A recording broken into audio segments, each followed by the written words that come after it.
Hi, I'm Laura, and today I'm going to be making homemade pasta. And today we're going to make homemade pasta without any eggs at all.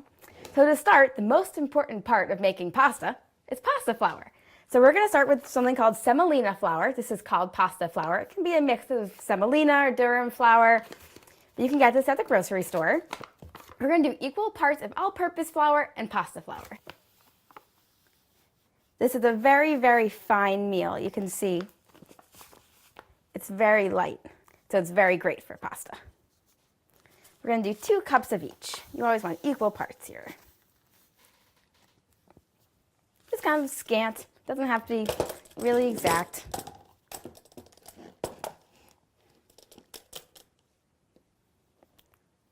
Two of those. We're going to mix it together with a fork a little bit. Combine them. Okay, so once you've got them all mixed together, you're going to make a well in the middle. Just use your hands.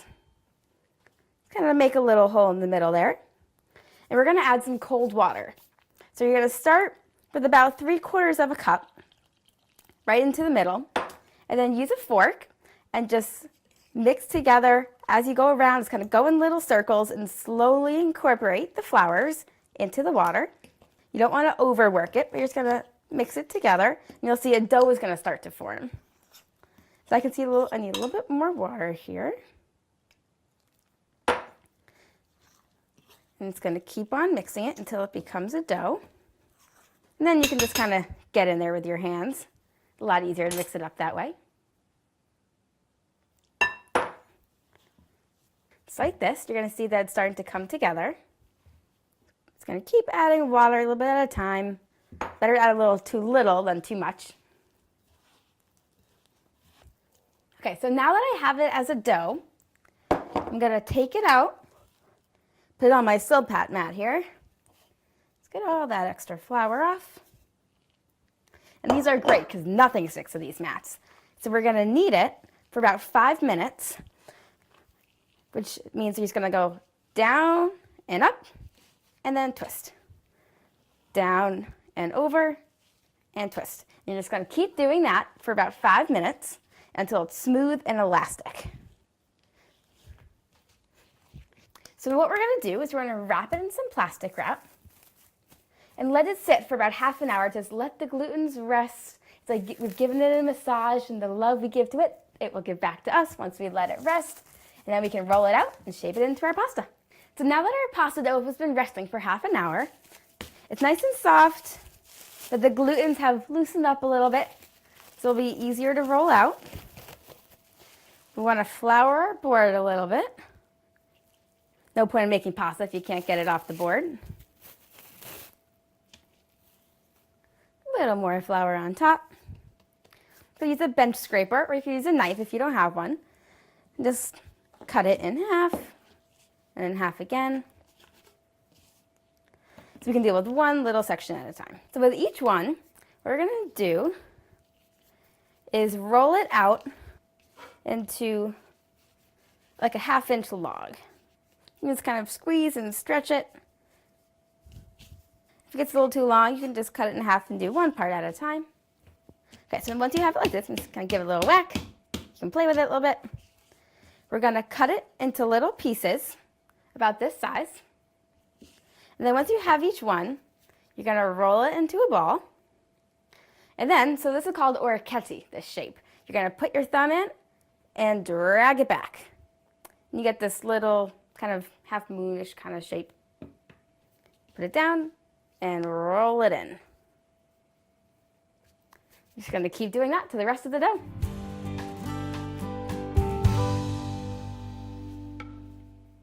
Okay, so I'm just finishing off rolling my pasta into this shape. This is the orecchiette shape, which is great when you're making homemade pasta because you don't even need a pasta maker. You just roll it out with your hands. So now that I've got all of my pasta set, dusted it with a little bit of flour so that it doesn't stick, especially when you drop it into the water. And there you go, your pasta dough is all done. So what is a pasta without a sauce? The sauce is the most important part of any pasta dish. So to start with our yummy sauce, we'll start with some leeks. And they're kind of like an onion. They've got an oniony flavor to them. But the thing about leeks is that they grow in layers, like an onion. You can see all these layers in there, but dirt grows in those layers. So you definitely don't want that in your dish. So what I'm just going to do is slice it up, and then I'm going to put it into some water and kind of separate the layers in the water. And any dirt that's in there is going to sink to the bottom, and then you can remove the dirt, and then you don't have it in your dish. You don't want to move this around or zhuzh it at all, because then the dirt is going to get right back into it. So you want to let it settle to the bottom, let it sit for a few minutes, and then you can get it out. Get it all in there. Let it sit for a few minutes. In the meantime, we're going to start on our garlic, another very important component of this sauce. So we've got a few cloves of garlic here, and I'm just going to use my microplane, my favorite tool, and just rub it on there, and then it turns into a paste. And do that to all 3 of these. This helps the garlic get evenly dispersed all throughout your dish. You don't get giant chunks of raw garlic. Just give it a tap. It all comes off the back. And you just put that into a bowl and reserve that for later. Garlic does not need to cook for very long, so that's one of the last things we're going to add. And with the garlic, we need some fresh herbs. So this is some fresh thyme I have here. And you just want to pull the leaves off the stem, like this. And it just comes right off. You just pull it the opposite way that it grows. This, you just pull it down very gently. And if you don't have fresh thyme, you could also use dried thyme. You want to use a little less of it because it's a lot stronger when it's dried. We're going to get like about a teaspoon total. A little bit more, a little bit less. And if you can get it, this time we picked from our local farm, so it's even fresher. But the store one is great too. It's also picked fresh. But if you can pick it yourself, it's always a little bit better. Just want to give it a little rough chop. It breaks it down a little bit more and the flavors get released. And then just put it in with your garlic. We're also going to use a lemon for our sauce. It adds a really nice brightness and freshness. Got a lemon juicer here. We're just going to do the juice of 1 lemon. Give it a good squeeze. And the other half.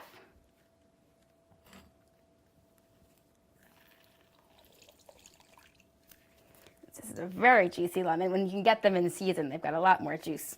And if you're finding that doesn't feel very heavy, you know that when it's a heavy lemon, it's got a lot of juice in it, you can roll it on the counter a little bit, or even put it in the microwave for a few seconds, and that will get a lot more juice out of it for you. There you go. Now let's get cooking. So we're gonna get started on this sauce. So we got these leeks that we've chopped up. I've got some butter and some olive oil melted in here. Gonna add those in. And give it a good stir. Turn that heat up. And get that kind of softening. It's gonna take a few minutes. Just stir it every now and then. The butter adds great flavor, and the olive oil keeps the butter from burning. Okay, so the leeks have been sauteing for a few minutes. You can just give it a little flip if you want. Now we're gonna add the garlic and the thyme that we cut up. Get that sauteing a little bit. And we're gonna add our salt and pepper. Measure it in your hand. A few cracks of pepper. Now we're gonna add that lemon juice. And we're gonna also add some chicken stock for the body of the sauce. And then get that simmering.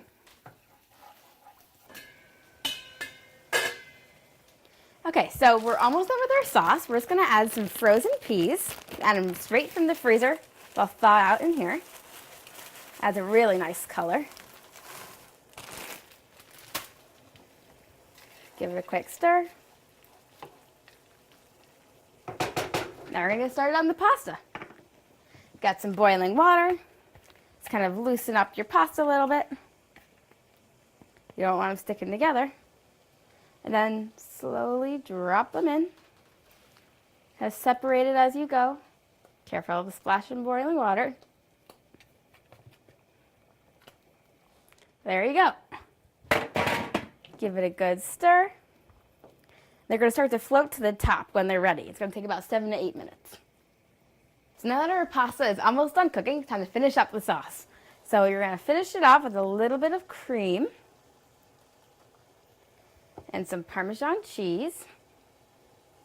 Give that a good stir. You're just going to heat it just enough to heat up the cream.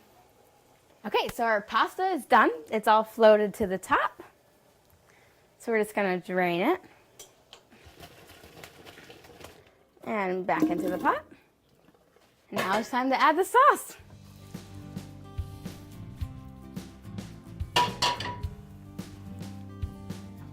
And give it a stir.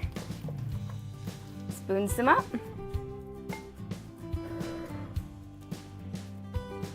You got that garlic flavor, tender homemade pasta. Nothing beats it. I hope you enjoy it.